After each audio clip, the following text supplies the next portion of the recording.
Silver, I don't love you. I pity you. Damn, I hate how it smells like a good barbecue. Welcome to Legends of Gotham, where we talk about Fox's hit series Gotham, set in the world of Batman. I'm Bill Meeks. And I'm Anne-Marie DeSimone. And we're here for our third semi-monthly annual... No, semi-annually, not monthly. Months and annual Podcasters Podcasters Roundtable. We're going to be talking Gotham Season 2A. Season 2B hasn't happened yet, so we really can't talk about it. But well, I mean, we can, but we'll be wrong. More than likely. We could just spend the entire hour writing a Gotham Season 2B fanfic. No, that would be a lot of fun. Let's not write fanfic. But I guess we should go ahead and introduce our guests here. We're joined tonight by our Gotham podcasting brethren, the host of After Gotham on the 21 Network, Chad and Dave. Hey guys, why don't you introduce yourselves and then tell people about your show and why they need to totally stop listening to us and start listening to you guys, because you're awesome and we're silly. Well, we are silly. I'll let you handle that one, Dave. Well, I'm not gonna by far tell anybody to listen to us because we don't know what we're talking about. I'm sure you know more than I do. I literally watch your show on YouTube every week. I don't watch it live, but I do watch it after we record ours because I don't want to steal stuff from you unless it's really good, and then I'll steal it. Yeah, we are After Gotham. The last time we were with you guys, we were actually the Gotham After Show. Yes, I remember that, but there was a competing show, wasn't there, with that title? There were two competing shows. So they're competing against each other now. But no, we since we name our show after the title of the episode, so we figure After Gotham would work better, and I feel like it has, and a lot of people responded saying it was better anyway. So, but yeah, it is much tighter. It's easier. It kind of flows better for us because we've been trying to go live after Gotham. So yeah, that's another thing that I was really impressed with because last year you guys did it. It would be like a day or two after, and you had like a really nice production. A couch, a nice set, multi-camera, all this stuff. But this year you decided to just go live right after Gotham instead of doing the whole pre-produced thing. How's that been going for you? Yeah, well, that should tell you right there. We've had some ups and downs and some technical difficulties, but hopefully over this break, when we come back to the rest of season 2, we'll have all that figured out, and we might even be in a different location again. So really, who even knows? Maybe that can be a thing. Like you change sets every half season. Yeah. So it's a potential. We don't know. There you go. No, but definitely, yeah. And what's the YouTube channel again, just so people can check you out and subscribe immediately? We're at 21 Network. It's all spelled out, 21 Network. So if you go to YouTube and just search 21 Network, there, all of our shows are on there that we do. We do several of them, and After Gotham's right there at the top of the playlist there. So subscribe to that channel, you can get that. Go to aftergotham.com, and all the info is right there too. Excellent. Okay, well, I guess we're going to start, as we did last time, I believe you guys were on, with a little Gotham trivia. I think we did that last time. I think so. Yeah, we were paired together, and we killed it. Yeah, well, you're on your own now, buddy. So what's it going to be? Is it going to be them versus you? Them versus me? Or is it going to be all three of us? I don't know. Every man for himself. I think it's got to be every man for himself. Okay. Every man for himself, so I don't know. Say your name to buzz in. Okay. Okay, and they're multiple choice. Bill. No, you can't. You don't even know the question. Yeah, true. A through D, pick. F. Okay, question 1. What is the name of the cannibal that was broken out of Arkham? Oh. A. Aaron. B. Arnold. C. Richard. D. Robert. Buzz. Buzz? I don't know. Yes. Buzz, you go. Is it A. Aaron? No. Oh, Buzz. Okay. Buzz? I think it's D. Robert. Yes, it was Robert Greenwood with all of the hair. I don't have anything to keep track. I will be keeping track. I forgot that I had to be not at my track. computer.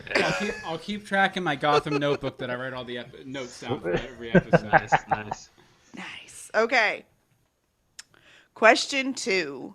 What was Bruce's favorite memory with his parents? A. Bowling. B. Camping. C. Traveling. Or D. Snorkeling. Bill. Buzz. Bill. Yeah. And I think Yeah, you're said right. it, but B. Yes. B. Camping. We'll each get. Was that Dave? No, I was just saying Buzz. So Oh, go Buzz, ahead. same Buzz. Okay, so. So is Chad. Yeah. Okay, we'll each get half a point for that. Okay. How did Ed get injured when the hashtag maniacs invaded the GCPD? A. Shot saving Miss Kringle. B. Falls. C. Hit in the head. Or D. Bit by the cannibal. Buzz. Yes. A. Saving Miss Kringle. Yes, sir. Excellent. 2, half. Okay, number 4. What does Bruce offer in exchange for the name of his parents' killer? A. $1 million. B. Wayne Enterprises. Bill. Go ahead. B. Wayne Enterprises. No. No? No. What? C. To pay for Theo's defense. Oh. Or D. To leave town and never come back. Buzz. Yes. C. Yes. Excellent. I was going with B too, so that's I would have got it wrong. I really thought that was an easy one Okay, You too. so- gotta hear all the options. I know. Yeah. Dave has 2, Chad has 1.5, I have a half. All right. Question 5. What is the name of Bridget, aka Firefly's brothers? A. Parks. B. Pikes. C. Gorks. D. Alks. Buzz. Buzz. Yes. You, Dave. Pikes. Yes, Pikes. Yeah. Ding, ding, ding, ding, Ding, ding. ding. Dave's cleaning up. I know. Okay. Who is the first person we see taken to Indian Hill? A. Bridget. B. Theo. C. Jerome. Or D. Gilzine. Bill. Yes, Bill. A. Bridget. Yes. Yay! Yeah. I have nice. 1.5 now. Woo! Okay, so it's Dave. Dave thought has that was twice trick. as much as me and Chad combined. So do the math yourself. There you go. It's like X equals 2 times Y. I think it's because I'm on a delay or something. Oh, we're all Sure. He's No, sitting right next to me and he can't get it. I know you're lying because you're at the office and we got pretty fast internet there. Yeah, but I'm on wireless. I didn't plug in, so. Ah. See, well, that doesn't sure matter. was that. It's still pretty fast. Okay, 7. What did Lee give Selena when she was at the apartment waiting for news about Bridget? A. Pizza. B. A facial. C. Clean clothes. Or D. Cookies and milk. Bill. Buzz. Yes, Bill. D. Yes. Cookies and cookies and milk. milk. Because I thought it was hilarious. Haha, suckers. I'm not a gracious winner, sorry. No, he's really not. 8. Where was Miss Kringle's hand hidden in the GCPD? A. In the morgue. B. In the records room. C. In the vending machine. Or Buzz. D. Oh, hi. Chad. Okay, yes. Vending machine. It's vending machine. Vending machine. Boom, boom. Okay, so that's how we're playing. Okay. Well, you're on the last question, so All right, here we all right. go. We This just now could go- figured it out. What's the score? The score right now is Dave 3, Chad 2.5, Bill 2.5. So it could Oh. go any way. It could go any way. Oh, One question to rule them all. nice. Okay. What does the first assassin offer Jim before attempting to kill him? A. A Rolo. B. Gum. C. A mint. Or D. A caramel. Seriously? Bill, Oh wow. Yes. C, a mint. No. Ah, B gum. Bu- No. Buzz. Yes. What were the options again? No. No, you just pick No, a letter. No. You just... A. No.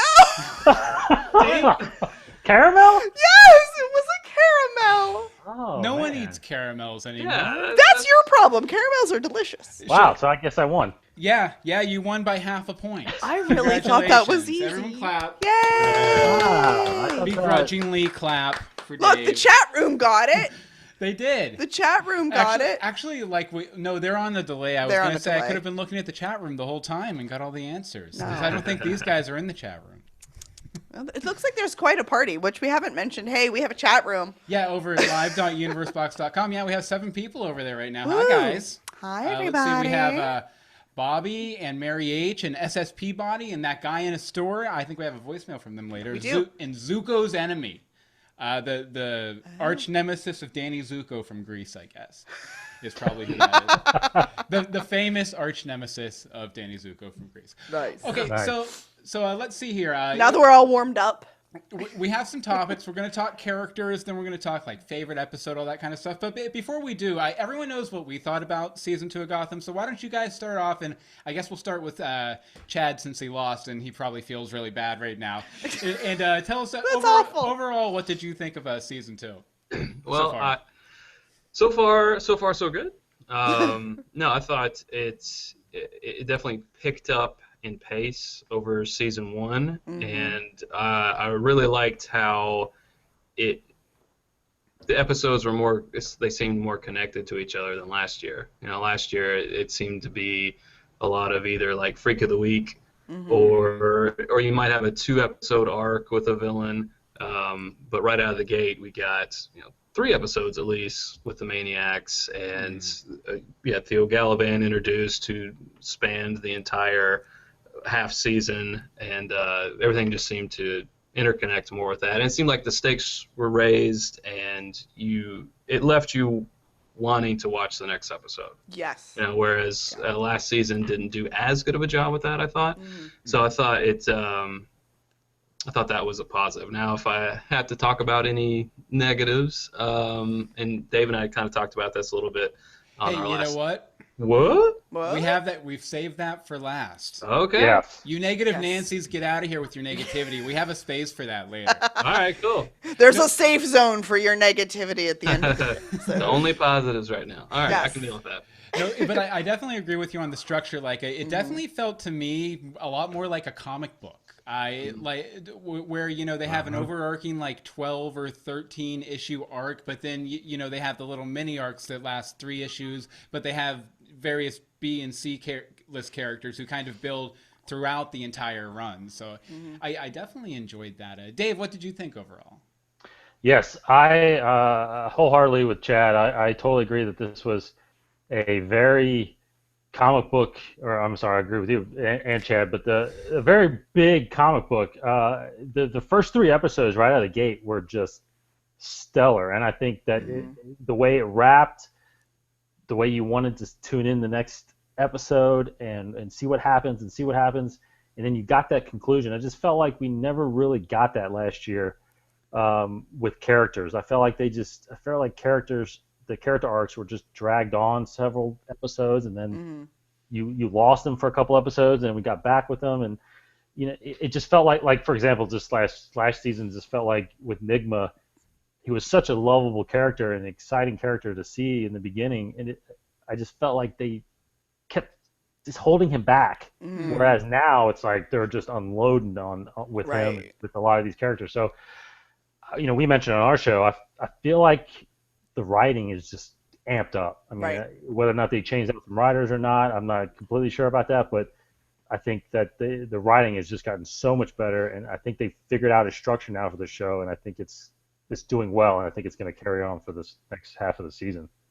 Oh yeah, definitely, and particularly with Ed, yeah, they just completely like every time you think they're like, oh, they've pushed him to the limit. Oh, he goes another step down, there he down goes. that psychotic road. I will point out that Zuko's enemy in the chat said that Zuko, of course, is a reference to Tony Zuko, who killed Dick Grayson's parents.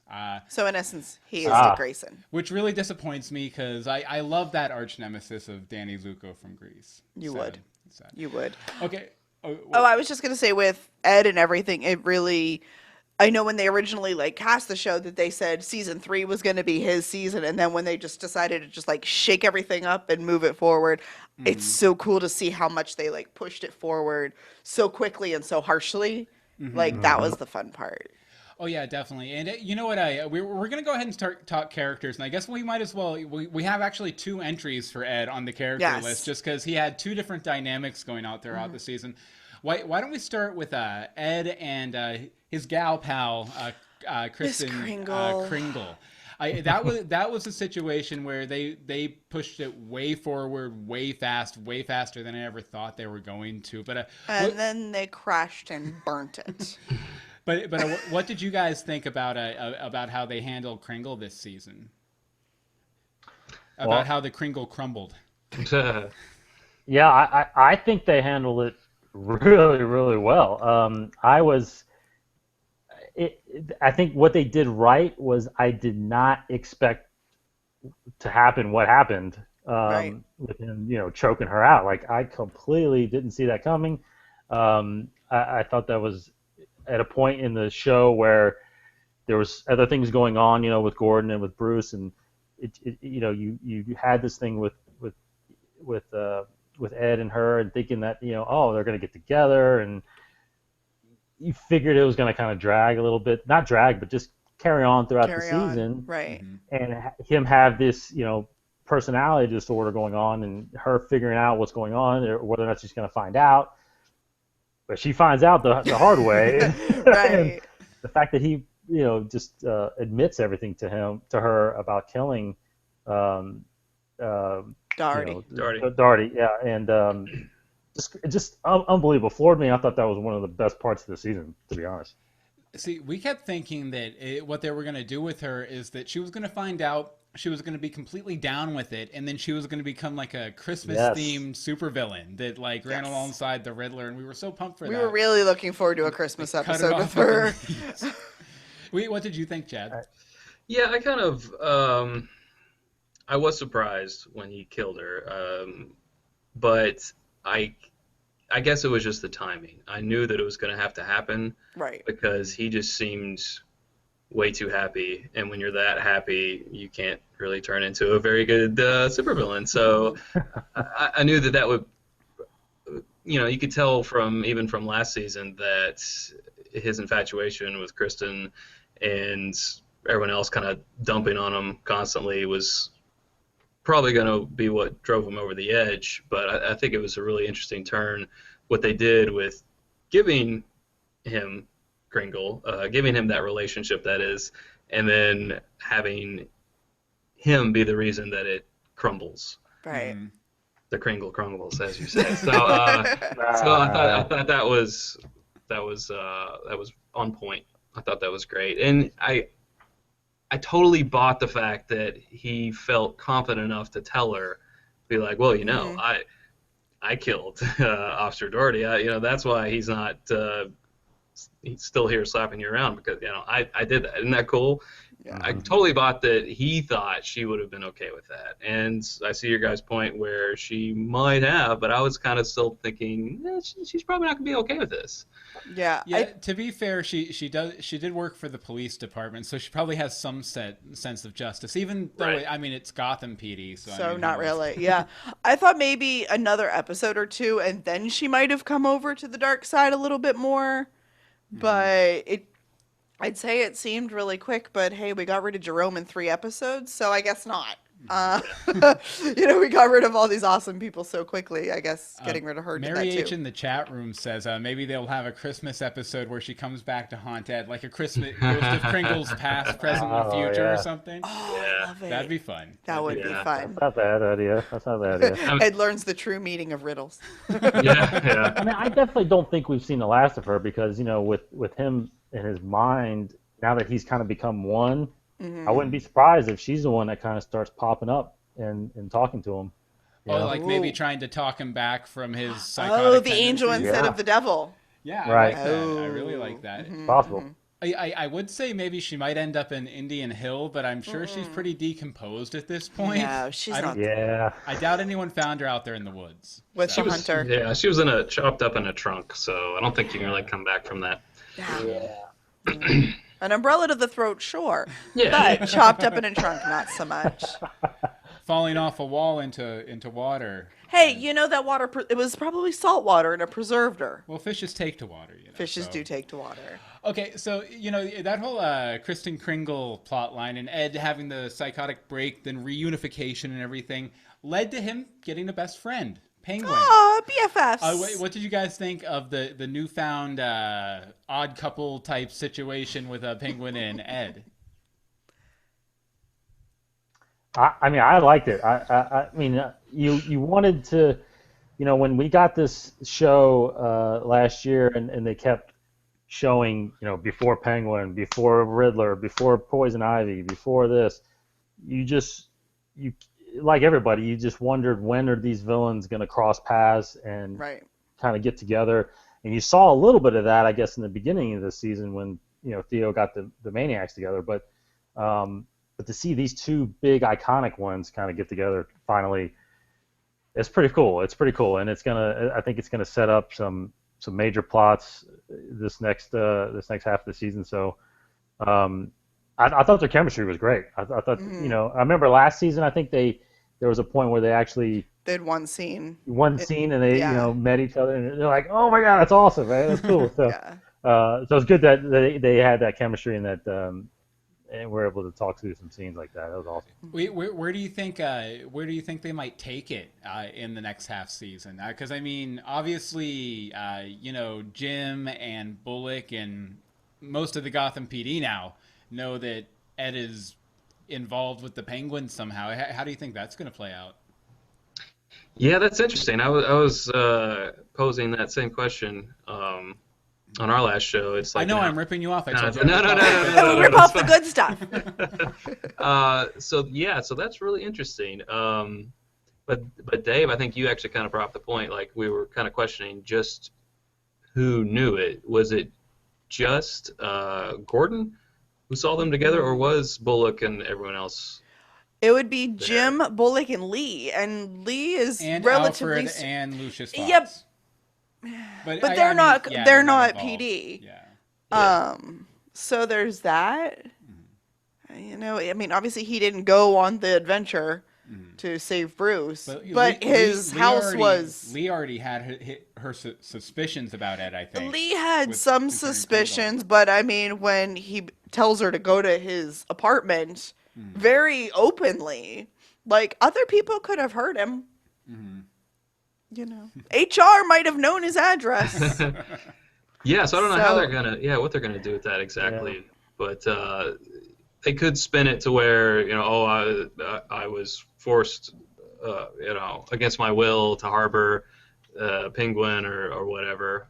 Because I personally I'm liking Ed at the police department and those interactions. So I hope that doesn't change, at least not for a while. But as far as the buddy comedy, I hope that does spin off and a new version of The Odd Couple, and I hope it's a musical because they like to sing together. A Gotham musical I episode. fully support a Gotham musical episode. We sing every week anyway. Yeah, we do. Yeah. Basically, it's a problem. That's awesome. I'm kind of thinking that it's going to be some sort of situation where, Jim knows that they have this friendship, and he's gonna want to rat Ed out, but then Ed's gonna call him out, and Penguin's gonna tell Ed that Jim shot Theo, and so Ed's gonna have leverage over Jim. But I don't know. We'll see. I'm sure the Gotham TV writers will come up with something much better than that. Okay, let's see here. Okay, the big headline for this season, actually, and the one we were going to start with before we got into Ed, because we love Ed, is Theo Galavan, a.k.a. A member of the Order of Saint Dumas. I mean, Dumas, not Dumas. Dumas. But what did you guys think of how Theo Galavan played out over the season? I thought it was an interesting arc. I kind of feel like he went out with a whimper instead of a bang. Yeah. I mean, he didn't go out with a literal bang, but I kind of would have liked there to be more of a standoff. And I guess Jim was completely out of his league hand-to-hand against Theo. Yeah, that was surprising to me. I never took him as a fighter, more of like a tactician, setting up like a Batman's gambit. But he kicked Jim's ass. Yeah. He totally dropped the cane, and then he was Yoda all of a sudden. Yeah. It's that whole thing. So I don't know. I think we could have had a little bit more rewarding end to Theo, but I think it wasn't about that. I think it was about that line that Jim crossed in taking care of Theo. So I guess, the show's more about Gordon, obviously, but yeah. What about you, Dave? Yeah, that his storyline kind of surprised me as well. I mean, I kind of felt like, I know we've been told Court of the Owls is kind of coming, or so I felt like this was that storyline, but obviously it ended up not being that storyline. He ended up being the family of Dumas, but I enjoyed his character. I think he played the part phenomenally. James, I think James Frain's his name. Yeah. I've seen him in several TV shows that I've watched. And I love how he acts, and he's very good. And a little weird about him being brother and sister to Tabitha. I still can't figure that out. I can't I figure it can't figure out. that one out either. But We had a theory they might be brother and sister, as in like Through the religion. order of Dumas. Like oh brother, oh sister, yeah, okay, that kind of thing. But it I would remains buy to be that. seen. Yeah, I would buy that. But obviously, I don't think. Again, it's hard to say with this, and I know we're going to talk about it later. But this whole Indian Hill thing, it's hard to say who's gone and who's permanently gone and who's coming back. So Yeah, I don't think dead is dead. no, that doesn't seem to be Dead is in not it. dead. No. Although I wish Barbara died. Did I say that out loud? I know that's your favorite character, but Only the crazy version, but we'll get to that. Yeah, Okay. yeah, we definitely will get to that. Yeah, but I like Theo overall. The one thing that kind of bugged me about him throughout the season was just it felt like he was so artificial in parts, especially whenever he was out in public, when he was campaigning to be mayor and everything. And I see where they were going with it, because, I mean, that mask completely drops off when he confronts Jim. Yeah, once he realizes Right. Jim knows what's up, But is a whole different person. at the same time, I think it might have been just a touch too much. Like, because he came off very fakey and very, I don't know, plastic. Yeah, well, like it was in Last Laugh with the magician and all of that, and he's literally playing to the TV cameras. My name is Theo Galavan. I am Like saving quarters the out. day. I'm like, no, nobody knew you planned it. No. Yeah, it was almost insulting the viewer's intelligence a little bit. Like, okay, Yeah. you're gonna have to really act badly so people know that you're just acting. Right. Yeah. And I was like, yeah. come on. And I mean, to be fair to it, it is a primetime TV. Sometimes it's for a general audience. You have to telegraph a bit, but they might have tapped out of too many dots and dashes on that one for sure. Yeah. Okay, so Alfred and Bruce had an interesting relationship this episode. Alfred finally got 1,000% on board the Batman plan.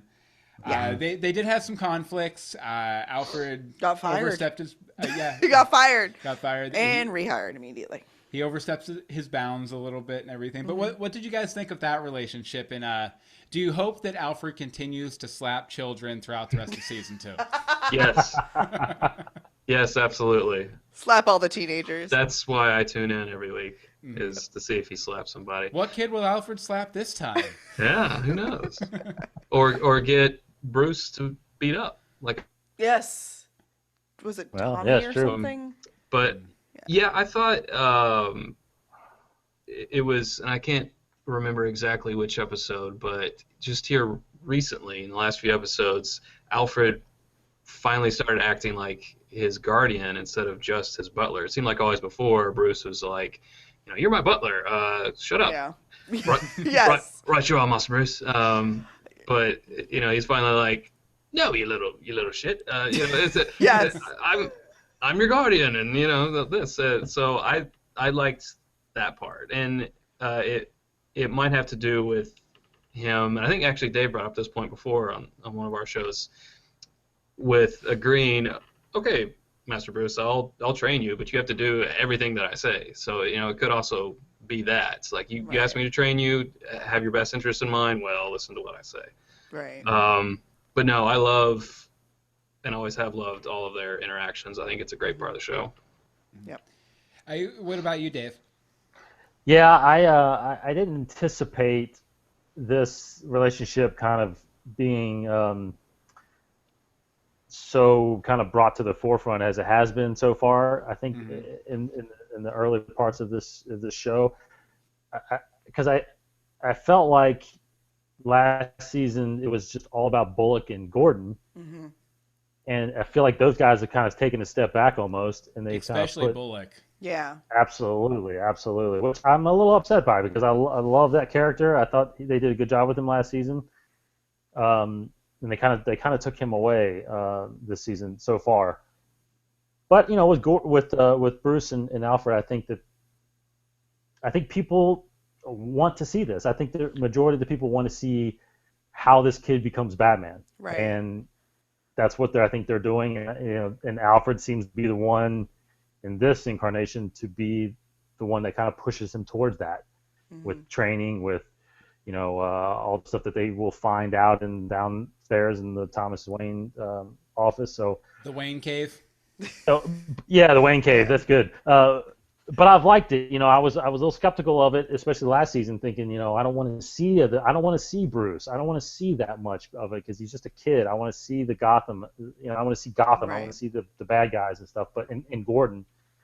But I got to admit, I like how much that they show with him so far, and I think David or David, I think David, is what Chad calls him. David. Oh, There you are. Is he back? Oh, he faded out. Yep. Who was that? Chad? Okay. That was you. There you go. Oh, there, you're back. You're coming back. Yeah, we lost you. We lost you. Yeah. Okay. You got sucked down to Indian Hill. It happens. Yeah, I think David surprised them with his acting because he was so young, and I mean they had to take advantage of that, and he's amazing, especially once you had the interactions between him and Selena, like the two of them for being young and that being her first acting thing, like they do really good. Oh yeah, for sure. So. For sure. If there's one complaint I had about the whole Alfred Bruce relationship, is it felt, even after the firing and everything, it felt a little bit like they got into this rhythm where Bruce tries to do something, Alfred doesn't trust him because he's a kid, Bruce proves he can do it, then Alfred helps out. And that was like 4 or 5 episodes after the firing, and we thought the kind of relationships were solidified and there was equal trust and everything, but it's a small quibble, and it was still usually pretty interesting, and half the time Alfred was right anyway. Yeah. Yeah. I want to know what Bruce's escape plan was. If they didn't all come in He their didn't guns have blazing. one. He didn't have one. No. Yeah, we said the same thing. Yeah. See, I had a little theory that maybe after Silver shot that dude in the leg, and she dropped the gun and they ran off, maybe he scooped it up on the way out and he had it under the robe or something. Because he was a bit behind him. Yeah. Ah, that's a good theory. That's not bad. Yeah. Although at the same by the same token, they probably would have searched him after they caught him trying to run away too. But that was a ploy. Yeah. That was part of the plan. Oh, so yeah, they might not that's have. True. That's true. They might not have, though. How awkward would it be with him being tied to a pole trying to go, 1 minute, reach up under his big long robe and be like, hold on, let me shoot you first. Hey, everybody close your eyes. Yeah. Yeah. Classic Batman trick. Yep. Well, actually, he does that with like throwing the Batarang through the lights and stuff. Everyone close your eyes. Okay, speaking of the opposite of light, there's something that causes light, and that's fire. Wow, that and was a horrible transition. Thank you. And yeah, not stretching that at all. Firefly. Yes. There was a nice 2-episode arc with kind of if not the comic book Firefly, the predecessor to maybe the girl who created the suit of Firefly, Selena's old buddy from the streets. What did you guys think of Firefly? I think a little knock on this first part of the season. I really think these were kind of the weakest episodes. I think Fox TV is Bill. censoring. They are censoring your opinions because you're breaking up. Yeah. No, but I'll echo what Dave was saying, literally. Yeah, I do think that arc was maybe not everyone's favorite of the season, but I do like that character, especially from playing the Arkham games. Firefly is always a favorite. So, and we were talking about this, like it seems they're kind of playing both sides of the fence. Your diehard comic book fans and people who are just tuning in to kind of hear a new telling of the story. So they're giving us the Joker, they're giving us Firefly, they're giving us all these villains, Batman villains, before there's a Batman. But to kind of skirt that with the diehard comic book fans, like, oh, well, one day the real Joker will know of Jerome and take up the mantle, and same thing with Firefly and all that. So it's kind of the best of both worlds, I would say. So it was an enjoyable couple of episodes, I thought. Yeah, I mean, I'll agree with you. I thought that 2 episode arc was probably the weakest Yeah. of the season, or the season so far. By the same token, I think the second episode was much stronger than the first episode. Like even like the characters of her brothers that were mentioned in the trivia, I hated them in the first episode, but in the second episode they were great. I loved them, especially when they got fried. Barbecue. But it might be due to direction, because I believe the second episode was directed by a friend of the show, TJ Scott. Yeah, That might have. which he always directs my favorite episodes of the show. Yeah, Dave, you might be back now if you want to weigh in on Firefly. Am I back? I think you are. I think you are. Yeah.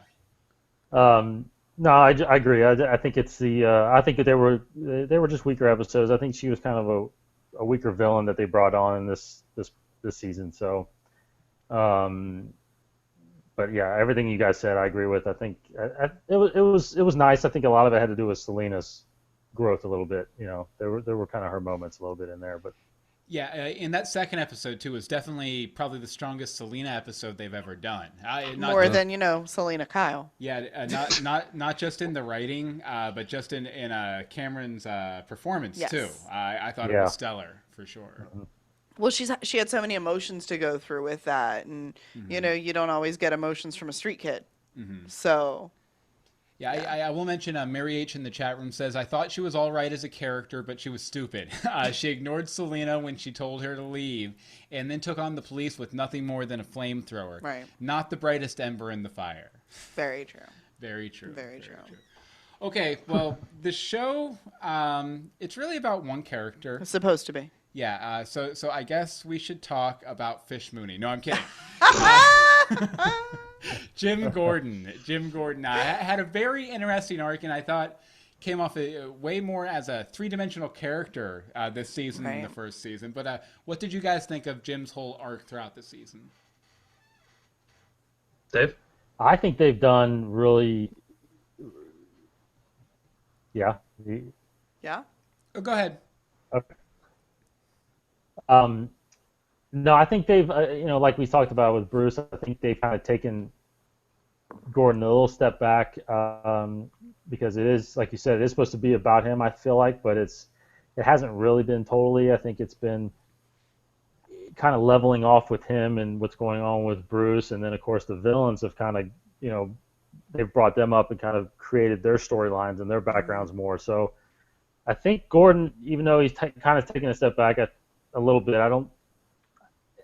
I know we're going to talk about mainly what's going on with him as far as the decisions he's made, because I'm not exactly 100% behind some of the decisions that they've decided to give this character, but because I feel like I'm rooting for him to always kind of make the right decisions, and he did that in the very pilot episode when he didn't kill Penguin. So it was a little difficult to see him cross that line, a couple times almost in this season, if you count the time he kind of defended himself. But so I don't know.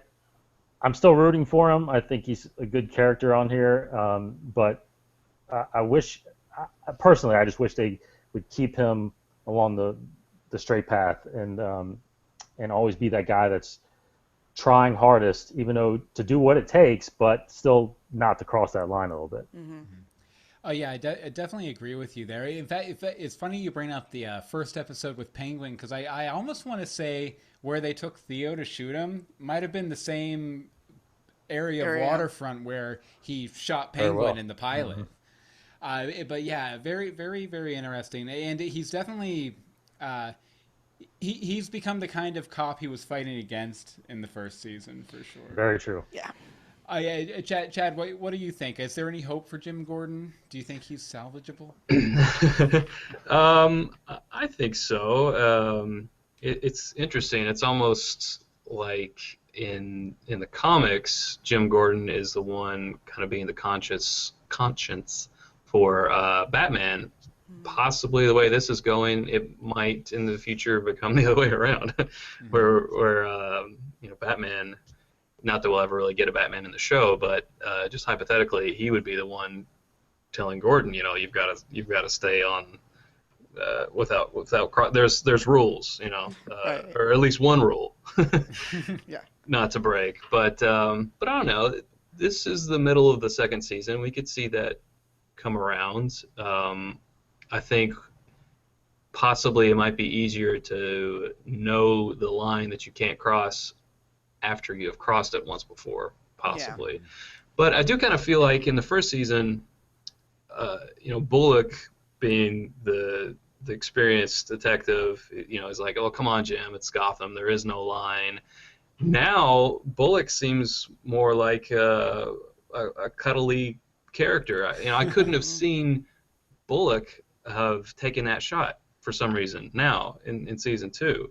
Mm-hmm. So it's just he seems to have more of a conscience and everything.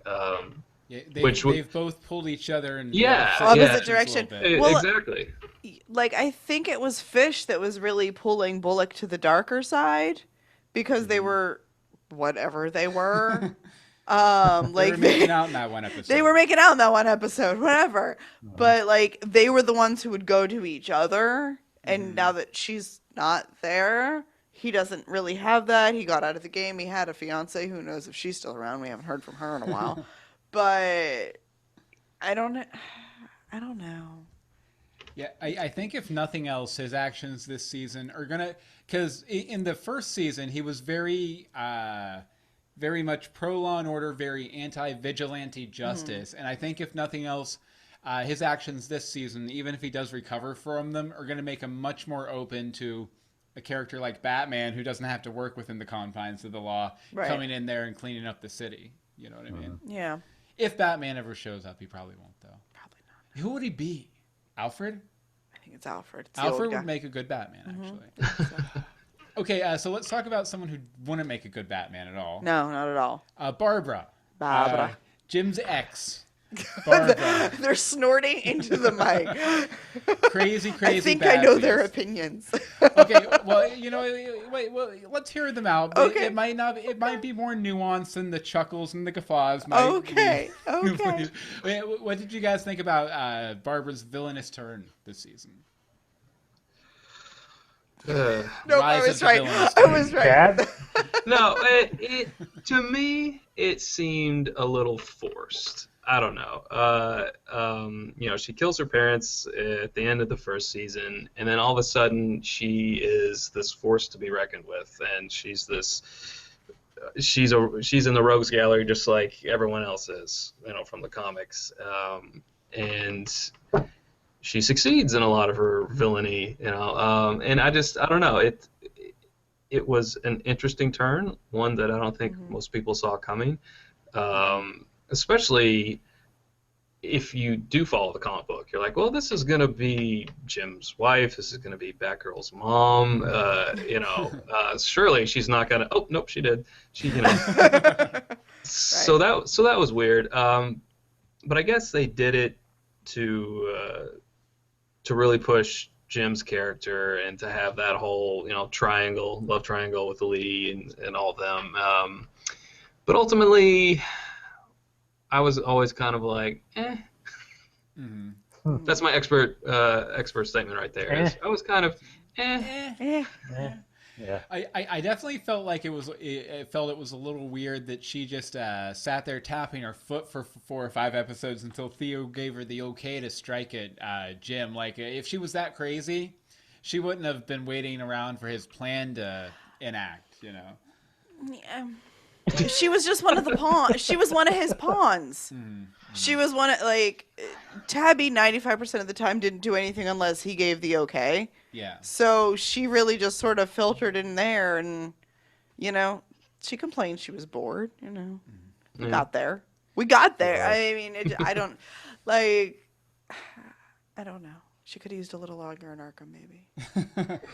keep her tied up for a little while. Okay, well, since Dave is abstaining from stating his opinion on Barbara as she was, do you think there's any hope for the character? Do you think there's any redemption in Barbara's future? Do you think we could see that? I don't see how there. To be honest, I don't see how there could be. I mean, she would technically go to jail for life with the amount of murders and criminal activity she's been involved with. So I just don't see how there's any way, which is okay. We talked about it on our show. I think it's okay if you separate her from the Gordon mythology, and she is not the mother of Batgirl or whatever. And I agree with Chad wholeheartedly, where I think I feel like when they sat down and they had all these ideas for all these characters, I felt like they just thought, well, what are we going to do with Barbara? Oh, let's just make her a villain, because it's Rise of the Villains.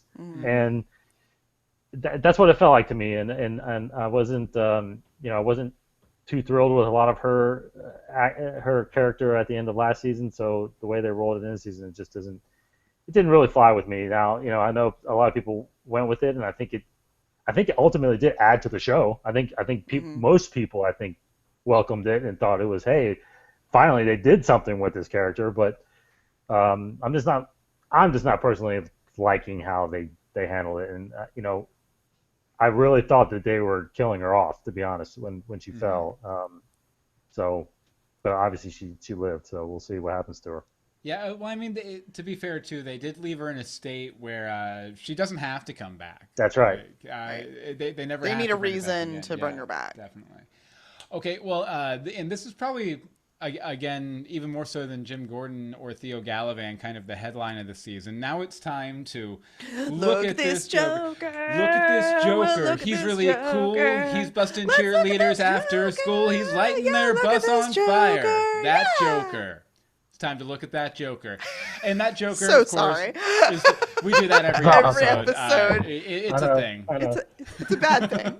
We do it. But Jerome, the either proto Joker or future Joker or always Joker, someone that the Joker was impersonating, or we're not sure yet. It could go any way. But he's likely dead. Maybe. He ain't dead. What did you guys think of Jerome overall in that 3-episode arc he had? I think it was the best. I think it was the best arc, in my opinion, this season.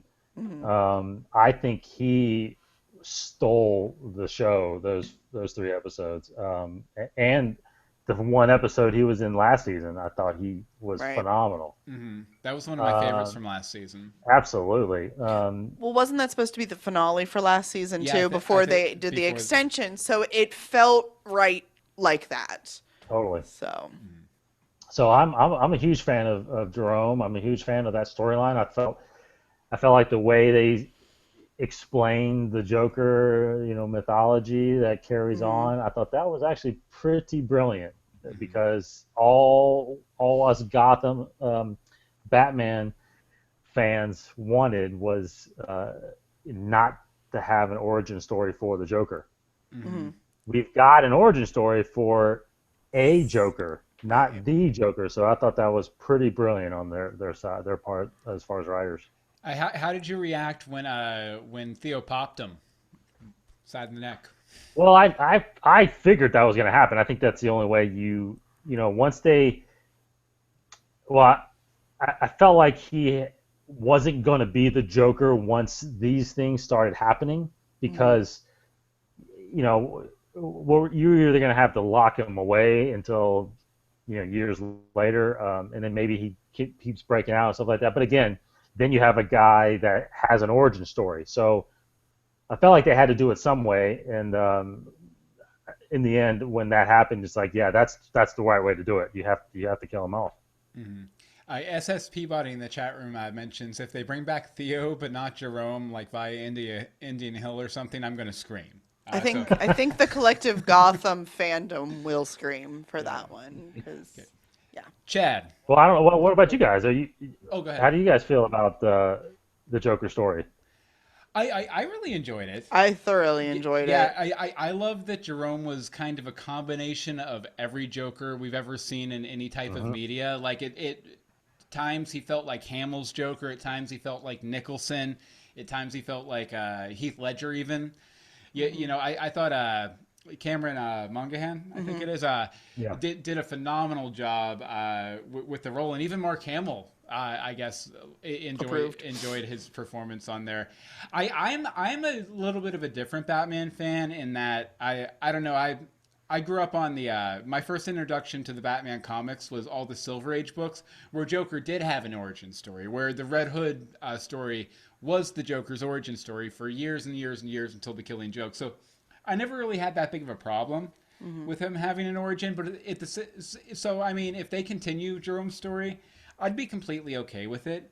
But at the same time, I really like that ending montage they had with everyone seeing him on TV and laughing, The and laughing. them kind of pointing out maybe this wasn't the Joker's origin story, but this is The the inspiration origin for the story Joker. of the madness that can create someone like the Joker. I kind of like Totally. that too, for sure. Well, and Yeah, that, I'm always. Sorry, Emery. no, go ahead. No, I was just saying I agree with you, but I think me and Chad both we're for origins. Kind of where they come from, and I think the Killing Joke is one of those books where you can look at and say, yes, there's a little origin of a guy that becomes the Joker, but you don't know his name, you don't know his background or his parents. You get into that, I think that becomes a true origin, and even now to this day, like as far as the DC continuity in the comics, they still don't know who he is. There's an issue of Justice League where Batman becomes a new god, and finally learns his name, even though he doesn't say it out loud, so we don't know. But stuff like that. I think it's really, really unique for that character, and I think that's what that's one of the things I hope is preserved. Hey, what about you, Chad? What did you think about Jerome? Jerome, well, I agree with you, Bill, wholeheartedly. There was even times where you had one sentence where you heard the Hamill and you heard the Nicholson and you heard the Ledger all in one sentence, and it was just awesome. I thought he looked like the Joker. He sounded like it. Great actor. I was completely on board. I mean, once we kind of got past the he shouldn't have it. What are they doing? Yeah. Once we calmed down and just let it play out, I thought it was perfect. Just like I said earlier, they're just kind of playing both sides of the fence. Your hardcore comic book fans who like that mythology, and then people who are like, give us Joker, we want. I think it satiated both sides in the most perfect way. Mary H in the chat room mentions that the whole magic act in The Last Laugh reminded her of 66, Batman 66, and the Christmas with the Joker episode of Batman the Animated Series. So yeah, so much. They definitely respected the character. Like they treated him right, and I don't think. Okay, so if they did bring him back, if they do bring him back, and he does become the Joker, and he's the definitive Joker, are you guys going to be upset? See, I don't think they will ever say, hey, everyone who's watching Gotham, this is, in fact, the definitive Joker. No. Because, the comics since 1938, is that right, has remained so shady as far as what his backstory is. It could be this, or it could be that, or it's maybe a little bit of both. Just like in The Dark Knight, the Joker's his telling of his own origin story kept changing, right? Which I thought was brilliant, and that's so great. So I think they might. Well, I do think they'll bring him back, and when they do, I think they will give us more. But it could be, is it this? Is it that? Is it true? Is it not? And ultimately, the viewer is left to decide whether they accept that is the real Joker or not. Because I think when Gotham goes off the air, if it gets the proper run that it should, I think it's when Bruce puts on the tights. Just like Smallville, when he puts on the cape, that's the end of the show. I think it's going to be the same thing for this. So then there might be a little hint of he and the Joker just starting out in their ultimate back and forth battle, but I don't think they're ever going to be like, yeah, this is the real Joker. I mean, kind of why would they? Right. Yeah, I like that though. I would almost like that last shot to be Batman going out on his first night or something, and you just hear laughing off in the distance, and they never show if it's Jerome or not. Yeah, Something like that would be really good. Uh-huh. Yeah. Okay, well, I do have Selena and Silver on here, but I don't want to talk about them. So we're going No, to I think skip we're ahead and No. talk about the big revelation of Indian Hill. What did you guys think about this whole concept where, well, fish is in a tank for one, you know, She's in a fish tank. a fish tank, yeah. What did you guys think of the possibilities of Indian Hill? I can't talk. Mm-hmm. Just I think it's I think it's an outstanding addition to the show, to be honest, because every it's always usually about Arkham, and everybody goes to Arkham and then breaks out. Everybody goes to Arkham and breaks out. But this part is interesting because they're bringing a very supernatural, superpower aspect to the show that, to be honest, I didn't really think would come about on this show, because I really hope, and so, but with that said, what I really hope to see is that angle where maybe we get guys like Clayface out of this. Maybe we get guys like Killer Croc out of this. Man Bat, Solomon Grundy. Solomon Grundy. Oh man, that would be incredible. So you open it up, you open the doors to those type of characters now, which again don't really have to be Batman villains. They can be villains now in this part of the timeline. So and I've always been intrigued by Hugo Strange, so I'm very, very interested to see him when he gets on the show and how he develops these whatever's going on down there. Yeah, I'm definitely I kind of saw this coming back in episode 5 of season 1, Viper, when at the end of the episode they discovered the where I think it was Warehouse 39, where all the Wayne Enterprises experiments were going on and where the drug had been developed from Viper, and I was like, that's going to end up being kind of a source for all the supernatural characters in the show. And then when they bring you down to Indian Hill and they show that Wayne Enterprises is involved and everything, I was just like, they did it! I'm so excited. But Chad, what do you think? Are you pumped? Oh, definitely, yeah. I agree with everything that Dave said. It's a very genius device to introduce into the show, and like Dave and I were talking last show, as long as they do the same quality of CG like the Flash is doing with some of their characters, yes, we'd welcome Clayface or Solomon Grundy, like you said. Any of those, I think it's perfect, and it's also this great area of mystery. It's who's going to come back, who's not. What's going to come from there, what's all behind it, and hopefully we get a lot of those questions answered in the second half. Oh yeah. One question we were wondering is, what do you guys think? Is Scarecrow down there? I completely forgot about. Yeah, I could see that because last we saw him, he was strapped to a bed in the in the hospital, right? Yeah, I could definitely see that. I could see that. Like because he didn't have anybody else, like he was alone, so off he goes.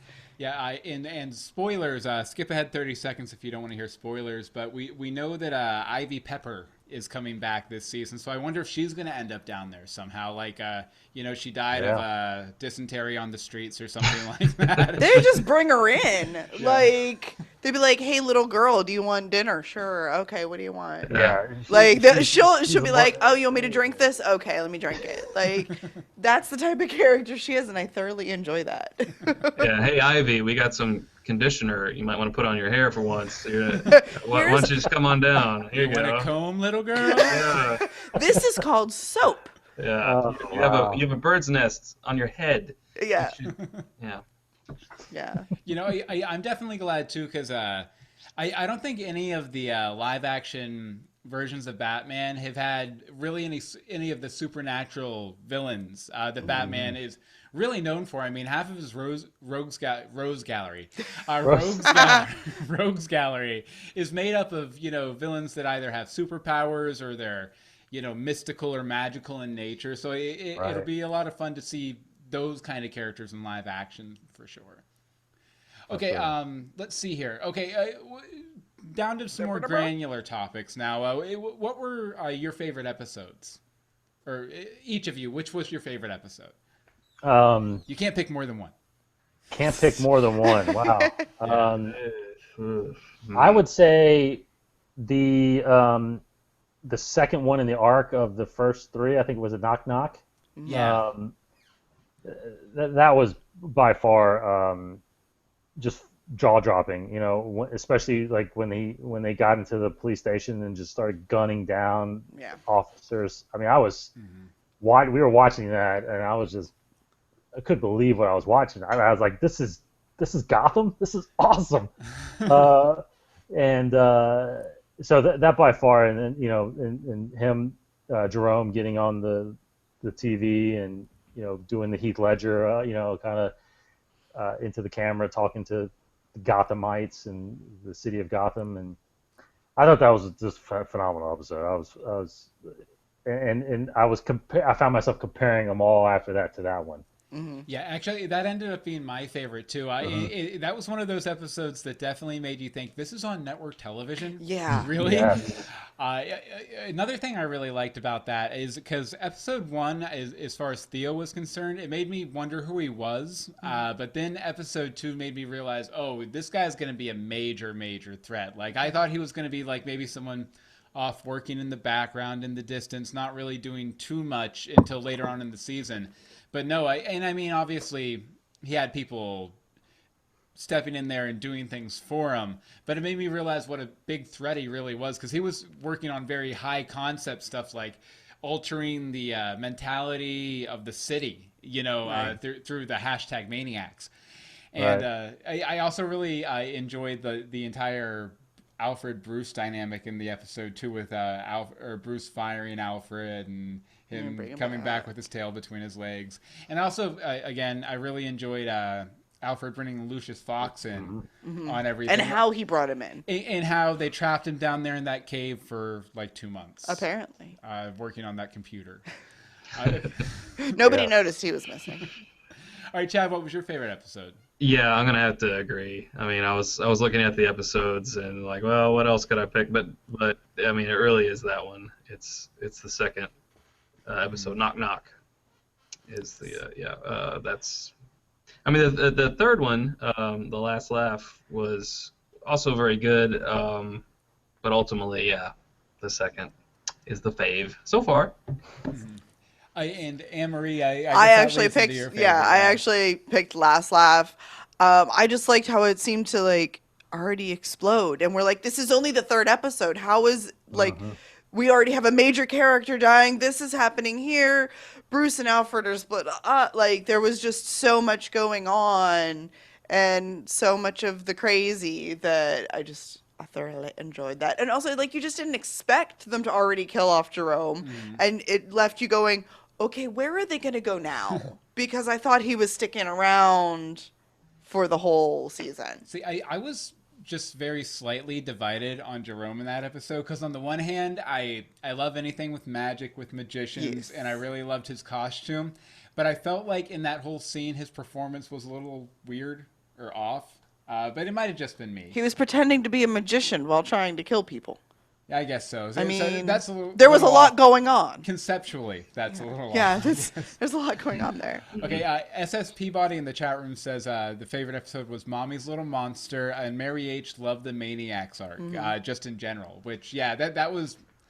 They came out swinging this season for sure. What's that? Mary points out, she's like, I was wondering why they had 2 cannibals this season. One that they broke out of Arkham, and one that was hired later in the season. Which he's not gone yet, because, I mean, he only went to jail, so... Yeah. He'll be back. Flamingo. Yeah, it's the flamingo with his feather. I wish he had looked a little bit more like the comic book version with, like, the pink, like, jacket and stuff. Oh, yeah.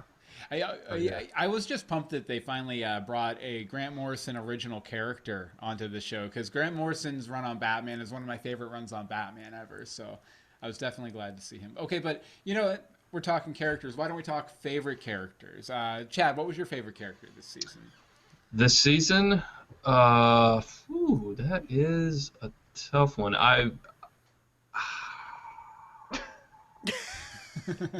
You're supposed to already have these. Well, I know. Well, yeah, I'm just gonna act like the webcam froze for a second. doesn't help that we laugh and turn the camera off because he's. Oh yeah, that's right. Wait a second. Do it again. What? He's frozen. He's frozen. I Whoa, I don't want to pick, but there's definitely some front runners. What they did with Nigma, the birth of the pre-Riddler, I guess, or the Priddler, which sounds bad. God, that's bad. But also, I would like to call Bruce and Alfred one character, and just say that they together are one of my favorite characters. Bralfred. Yeah, Bralfred. Bralfred and the Priddler are coming this fall on Fox. Is great, but for the show being about Jim Gordon, it's not Jim Gordon. I know that much. But I would have to say Ed or Bruce Bralfred. Yeah, you're definitely right. Jim, I think he was a lot more three-dimensional this season than he was last season. He still wasn't anywhere near the most interesting character on the show. Yeah. Anne-Marie, what was your favorite? I like Crazy Barbara. I don't care what you all say. I enjoy. Hold on, wait a second. There's a bird flying out of my mouth. Yeah. I don't understand any of that, but I don't know. Like there was just something about because last season she did this. She started off pretty fun, and then she just got really, really vanilla. If negative vanilla, I don't really know what you would call that. You didn't care. She was gone, whatever. And then she comes back, kills her parents, and just goes nuts. And I don't know. I enjoy the crazy. I enjoyed it starting to build up a little bit last season with whatever her relationship was with Selena. With no, just wear this dress and do your hair like this. Like just seeing where that would go and how it sort of swerved. I don't know. Yeah, big swerve. Big swerve. But I'm just curious to see like what her end game will end up being. Like, is she actually going to try and kill Jim again or marry him? Probably both. Go either. Yeah, probably both. Kill, marry, something else, the classic game. Yes. Yes, and that third one, I guess, is, well, they have a lot of people for that one, too. Yeah, Jada didn't make that one okay. Jada did not make that one okay. Oh, yeah, I will mention that Zuko's enemy in the chat room says, being a big Robin fan, the intro of John Grayson and Mary Lloyd Grayson. Fair enough, but that was season 1. That was season 1. So we're going to have to dock you some points. Yes. That's right. SSP Buddy, however, says, Oswald the Cobblepot. Well, everyone loves that. Well, definitely, that's first season. He was definitely my favorite the first season, but at least the first part of the second season, he has, Yeah. But I think second season, or second part of second season, it's too complicated. Yep. The re-rising of the penguin. Yes, the re-rising. The leavening of the penguin.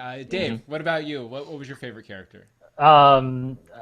It's easy to kind of go with Jerome, even though since he kind of went out early. I think overall it was Ed Nigma. I'm so intrigued by where he's going, and I think Corey, I think his name is right. Corey Michael Smith. He is playing that phenomenally, and when they started doing the two sides and the two persons, I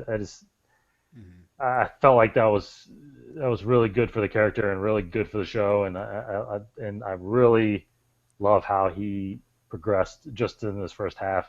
So I'm a big fan of his.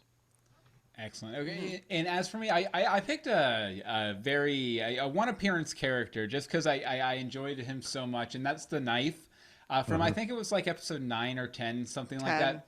The dude that Bruce hires to scare Silver. Yes. I loved him because he felt like a psychotic Doctor Who to me. He was a great actor, both the character and the performer, and he kept me guessing the whole time. I didn't realize until he came out indicating that he had cut off Bruce's fingers that it was a scam.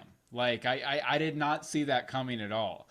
He might be for me the most compelling one-off villain we've had on the show. Obviously, the bigger villains like Pengy Pants, and, Mr. Pengy Pants, and the Priddler, and the rest here on Gilligan's And the Island. rest um, here on no, they Gotham. definitely all are super strong, super awesome. Main reasons I watched the show, but I thought the Knife was just a wonderful one-off villain. Although I do hope we see him again sometime. That's the thing. I really expected him to show up in that last crew of like Jim and Alfred and Penguin and all of them storming in to save Bruce Mhm. because, well, Bruce paid him. Like, all right, you good people, I'll save you. But Yeah, he All was right. good. He was good. Well, I did have favorite storyline arc in here, but I think we kind of we've addressed kind of that. addressed those. Yeah. So how about we get into theory time? What do you guys think is going to happen in the next half of Gotham? Chad, you go first. I think it's gonna get cold. Oh, I forgot about him. Yeah, Yeah. I So much think happened that episode. We almost forget that Mr. Freeze was introduced. that's right. I think the second half of the season will be mainly around, and I don't even want to say the rise of Mr. Freeze because I think he's already arisen. Yeah. So I hope we get to, in one way or another, see the rise, whether it's in flashback or just in, I want to see that human story of Victor Freeze and Nora, just like from the animated series. I mean, that was such a good episode. My favorite episode of the animated series was the Mr. Freeze arc. So I hope we get that because that's just such a great story arc. But Well, I don't know if you listened to we did a little interview with John Stevens, the executive producer, before the season started, and he was telling us a little bit about Mr. Freeze because they were just starting to break the story, and he said specifically that they were using that episode as kind of a jumping off point for this Okay. version of Mr. Freeze. So I think you're gonna get your wish. You'll get bits of your wish at least. good. Yes. But I think the Penguin has got to, I guess, get his act back together and regain the throne to be the king of Gotham. Because really, who's in his way now? Galavan's gone. We don't have Maroni. We don't have Falcone. We don't have Fish. So who's really in his way? Right. Maybe a player to be named later. I don't know, but I could see maybe the lady Yes. standing in his way a little bit. 'Cause I'd like she to seems see her pretty back. powerful. right, that is true. Yeah. So yeah, that's my prediction. Excellent. Dave, what about you, sir? Yeah, I think I'm kind of going to go the other way. I know they introduced Freeze, but I think at least what I guess part of me is this is part of me what I hope is going to happen. I hope they do a little bit of Freeze, but I hope they kind of move past that after maybe one or two arcs and really get into what's coming out of this Indian Hill stuff. So Right. we're obviously going to see Hugo Strange too, and what he's doing down there. So I want to see a couple villains come out of there that are going to be pretty powerful and hard to stop and make us kind of sit back and go, wow, this is happening on this show. So that's what I hope to happen. But what I think is probably going to happen is a lot of what Chad said. I think Freeze will probably take a pretty big part of this next half of the season, and maybe the Indian Hill stuff kind of gets slowly progressed, and then maybe at the end kind of kicks off what's going to happen maybe into season 3.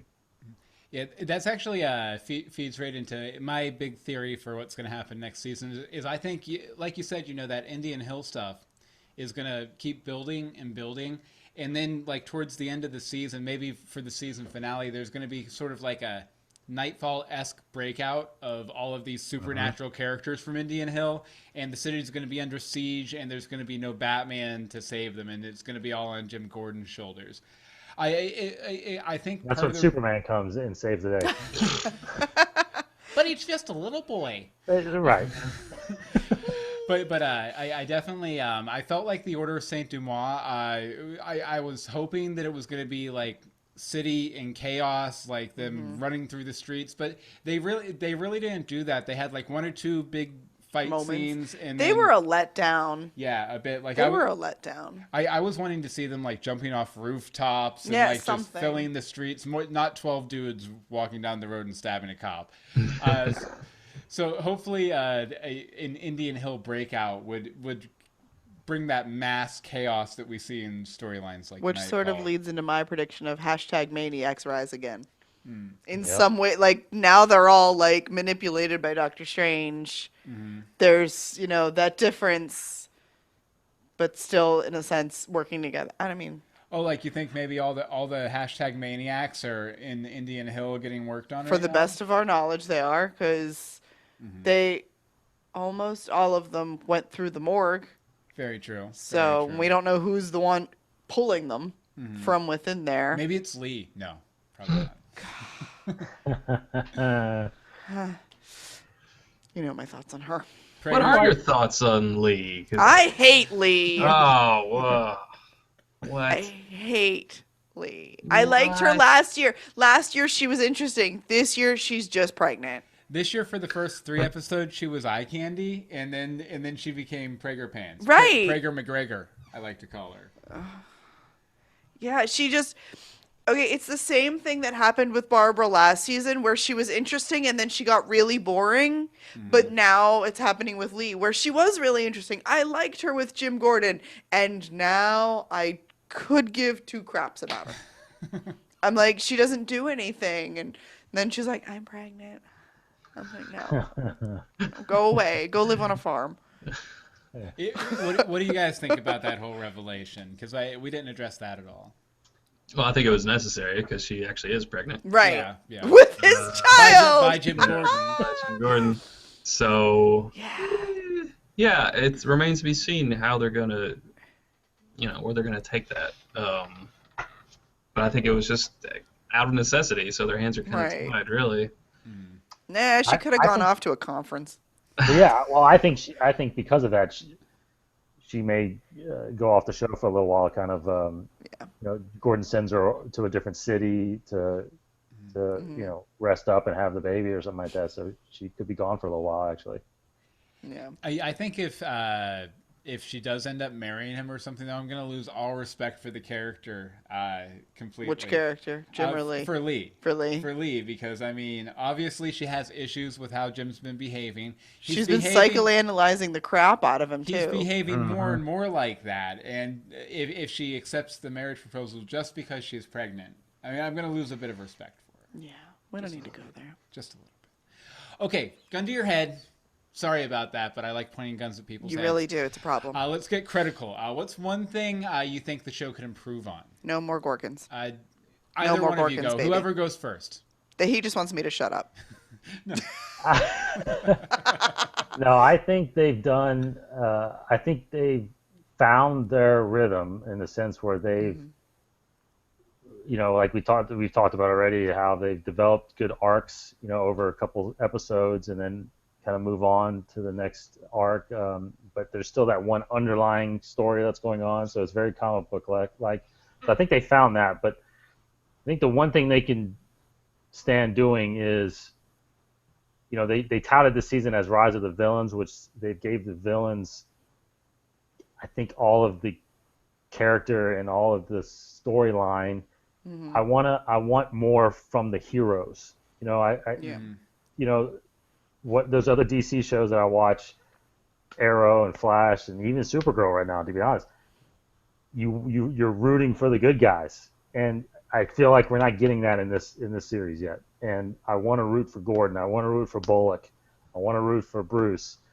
But I feel like they're kind of putting more into the villains right now. So, which is good for the show, I think, because I think it's helped people kind of watch again. But I don't know. I think they can improve on Gordon and Bullock a lot. Yeah, I definitely hope our heroes are a bit clearer by the end of the season. But Right. at the same time, I kind of feel like Gotham lends itself to that Dark. like that murkiness, but But not not too too murky. moiky. That moral ambiguity. But I can definitely see your point too, and I really hope the lines are a bit more clearly drawn by the time the season wraps. Chad, what about you? I think they could keep people around longer. Like obviously they're gonna keep Penguin Ed and Selena and everyone around. But as far as like a threat, like I wish that Falcone was still around. I liked I love him. Falcone. I liked him being the biggest of the mobsters, of the gangsters, and I just thought Penguin got to where he got too quickly, and so I wish, because what happens in comic books, they fight, put him in jail, later break out, there's another, and it seems like most of Gotham villains ends in death. Right. Now, it's interesting with Indian Hill, they could come back, so that's cool. But so I wish there was more ongoing struggle. Like Dave said, I would like to be more interested in who the show is supposed to be about. Gordon, I would like for Bullock to come back. Last season we had what's the Bullockism of this episode, and we just haven't had that at all this season, really. And I had a third thing, but it's escaping me. What was it? Oh, well, one thing that's interesting about Gotham is, we watch it every Monday. So we don't get to experience it like if someone waits till the whole first season is out and they watch it on Netflix. But I feel like that it's not one of those shows where you finish an episode and you're like, I've got to watch the next one. But I got to find out what happens. That doesn't happen in Gotham as much. It's better this season, I think, than last season. But I wish it was that Netflix binge watch type of show. They're like, what's gonna happen next? I have to find out next episode. Yeah. Yeah, I can definitely see that, because it's like I never feel like I have to watch the next episode to find out what happens. It's more like I sit down every Monday night and I know I'm gonna be entertained. You know? I feel satisfied at the end of the episode, typically. Oh, yeah. But it's not one of those like, next. Yeah. Which I think they could get there. I think they're building up to it. Yeah. Mm-hmm. I mean, just they've been amping the entire season. It feels like. So I'm sure just keep on going. Yeah, and if nothing else, I think every episode ends with a sort of what the fun moment. Yes. For sure. Yeah. But my big criticism is that, they make these announcements at the beginning of every season or half season about all these series regulars they're bringing on, and then they never use them for anything. Montoya and Allen. Yeah, what happened to them? Exactly. They were one of the cops that Jerome shot off screen, I guess. Apparently. Yeah. Because this has been some major crimes this season. Yeah. We could have used them. And a lot of shadiness by Jim Gordon. I know. They'd have loved that. They'd have loved it. But, characters like Lucius Fox, Harvey Dent, and even Butch to a degree, although he did have a pretty decent... He did, but, now that he has his mallet, what's he doing? He's nowhere. He is training at whack-a-mole. He's just getting really good at it. Like, I was born for this. He's like, I can't run an illicit business anymore. I'm going to become the Gotham whack-a-mole champ. I like it. Mm-hmm. Yeah, but I just hope next half season they include more of the series regulars that they brought on this year. Well, I think we're definitely going to see more Lucius Fox and Harvey Dent for sure, and I'm sure Butch will reappear somewhere. I really hope he doesn't go the way of the Montoya and Allen, where he gets a good arc or two in the very beginning, and then off he goes. Yeah. Mm-hmm. Okay, guys. Well, we usually end every episode, every discussion with an arbitrary scale. Oh, so this will be good. Let's see. On a scale of 1 to 22 episodes of Blowford and the Priddler, how many episodes of Blowford and the Priddler, or Browford and the Priddler, do you give this half season? It's a full order, 22 episodes. And this is out of 22? Out of 22. So from 0 You should be very grateful that it's a 22. It's normally ridiculous. Okay, I would give it an 18. Oh, 18? Okay. Why? because it's better than average, obviously, but it's not perfect. But it's solid. I would think an 18 out of 22 would be pretty dang solid. So it's enjoyable and enjoyable enough to always want to come back and always leave satisfied. Excellent. Okay, Dave, out of 22 episodes of Bralford and the Priddler, it's a sitcom actually. But how many episodes would you give it? 13. 13. 13. Yeah. Oh.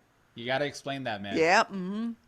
Well, I think you can get solid episodes just in 13, and that's all you He's need. like, well, we've only had 11 episodes, so One episode for each episode. there you go. Plus 2. Excellent. Okay, Anne-Marie. I'm liking the 18. The 18. I'm liking the 18. As I tend to say, there's always room for improvement. Mm-hmm. There's always going to be more. Get rid of Lee, and I'll be a happy camper. That's I fair. hate her. I'm sorry. She makes me twitchy. Okay, I'm gonna give it 20 episodes of Bralford and the Priddler. And 16 episodes of The Priddler. With the possibility of a 2-part season finale. Oh. Just because TV really, movie? I really enjoyed it, and I really think if you just look at the first 3 episodes, the half season was a success. Yeah. Because those first 3 episodes were so strong, and with the exception of the Firefly arc, I don't think the quality really dipped at all. And they just kept ramping it up. It was a lot of fun. But again, hoping for a 2-part season finale. Zuko's Enemy in the chat room gives it 17 episodes of Bralford and the Priddler. Marion H gives it 19. And SS Peabody gives it 17. Okay, thank you guys. We were going to talk about the Batman v Superman trailer. We've already gone. Yeah, we're an hour and a half in right now, and I'm sure you guys have stuff to do. But why don't you go ahead and tell people again where they can find you individually and where they can find your awesome Gotham podcast. Here. Sure. Well, I personally can be found on the tweet machines at Chad Perkins 21. The show can be found at After Gotham. Our YouTube channel is at youtube.com/21network, and we have a After Gotham playlist on there. And then you can find Dave places. Dave? Just myself, DCottingan21 on Twitter, and of course, we're a part of the 21 Network, so 21network.com for all our shows, and then YouTube/21 Network is where you'll find our After Gotham show after every episode of Gotham on Mondays.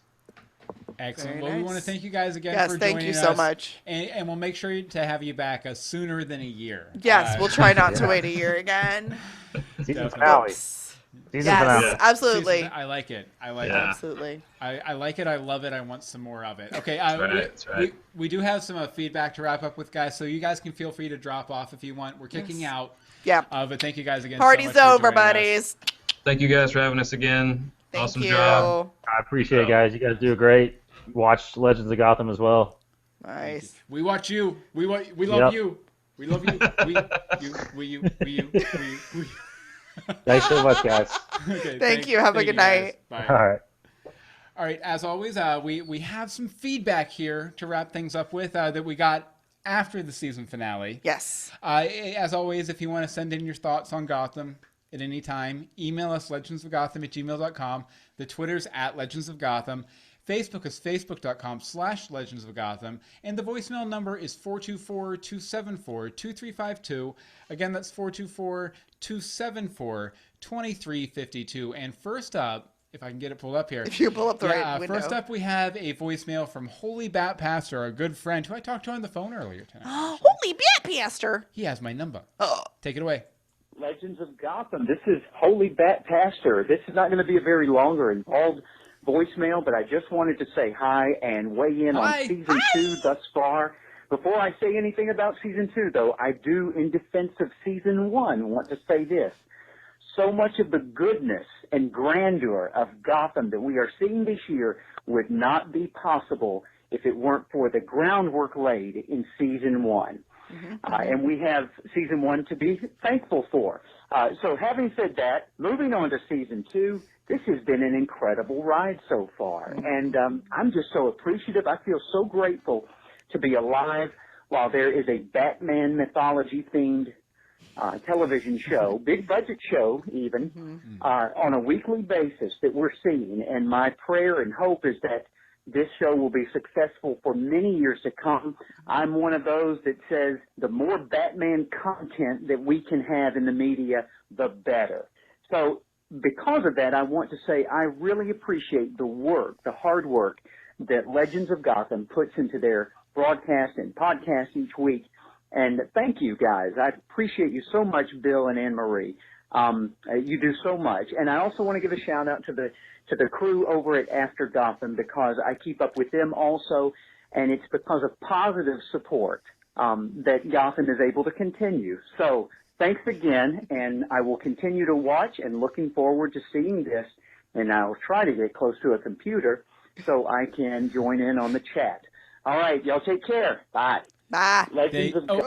Thank you very much, Holy Bat Faster. We definitely appreciate it. And Chad from After Gotham, I saw his little thumbnail picture there. He went like I am strong man when you mentioned him. So that was not ignored. Yeah, you want to switch the order there. Well, I think Guy. We have one more voicemail from Guy in the store, but I'm pretty sure the first one he tried to call in during our finale episode when we couldn't play it.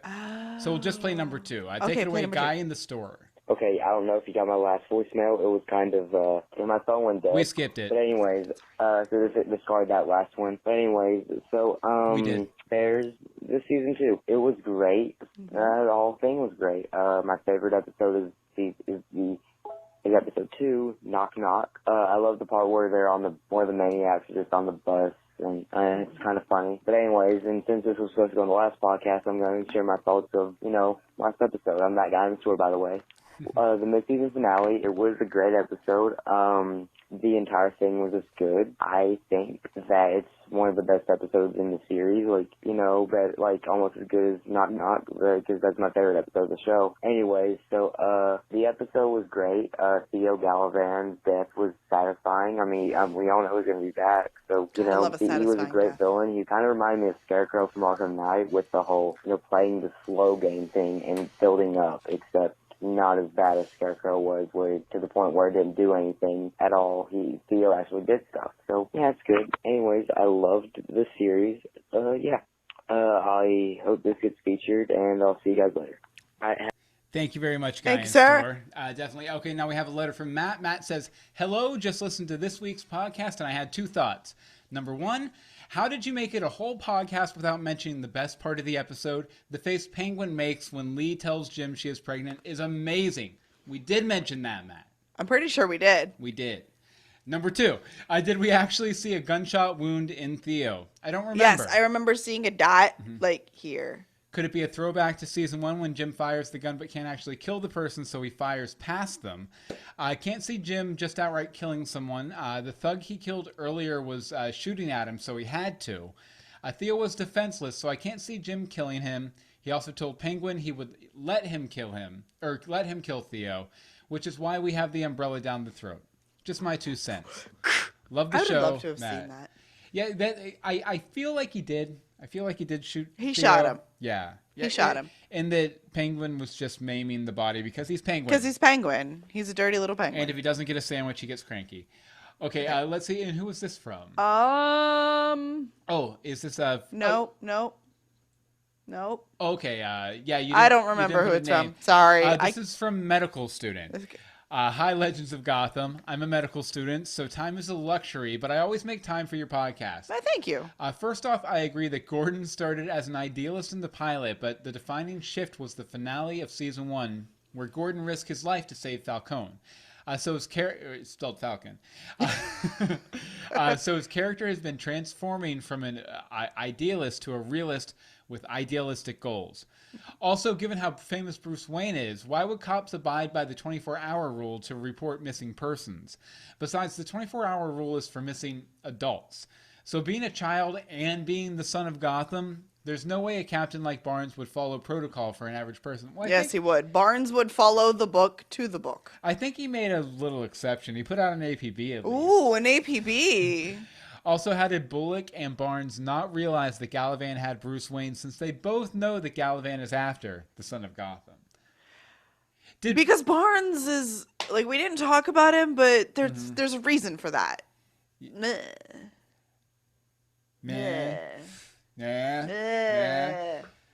But thank you very much again. Thank you, medical student. Yeah, medical student. Like, we have another comment from the guy in the store, but you got your time. You've got your time. And I think you said what you said in the comment, too. Got it. Okay, but if you guys want to send us any comments in the off-season, legendsofgotham@gmail.com, Twitter @legendsofgotham. The Facebook is facebook.com/legendsofgotham. And the voicemail number is 424-274-2352. Again, that's 424-274-2352. Now, we're probably going to be taking a couple weeks off. Christmas and all. It's been very tiring. Very exhausting. But we've had a lot of fun. Yes. And we'll be back in the new year with some Gotham commentaries. I'm sure we'll be doing some commentaries. Maybe we'll have Jared Joseph from the 100 back on to discuss Batman Returns. That would be good. That would be a lot of fun.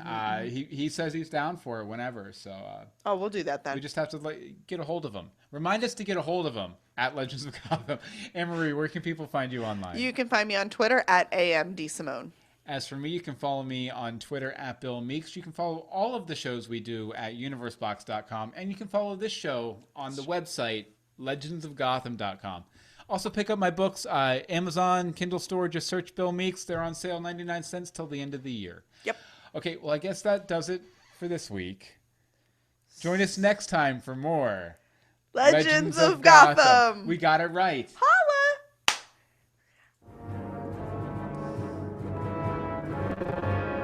That's to cut me off. What?